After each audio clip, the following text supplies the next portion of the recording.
even Dion, who was like turned over the roster really quick.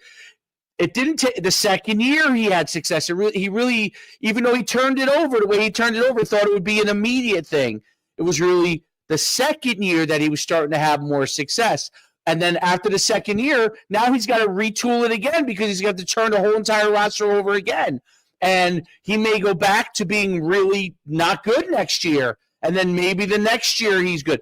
What are administrations willing to handle, right? Like obviously at Ohio State and Michigan, they're not really willing to handle too much of it. I think the Michigan coach caught a break in that he beat Ohio State because it's hard, in my opinion, to expect every single year to nail recruiting when you're turning it over in a one-year process like you are half the time now, right? There are years you're going to completely nail it. You brought in all the right guys. They fit really well.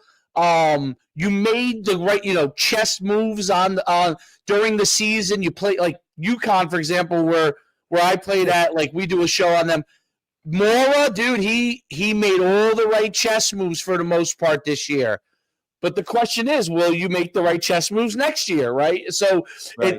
It's part of it is the players you bring in, right? So it's really, really interesting. And my big question is like, how do you what is the philosophy?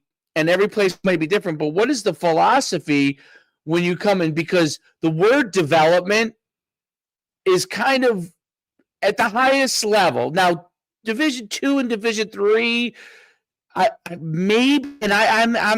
think you're right. Like, guy goes and catches 60 balls, he's out of there. He can love your school all he wants. He catches 60 balls, unless he really, really loves that place, he's probably out of there, moving up to the next level. But the whole thing is this to me. Basketball became, in America, very big push to the next place you can go.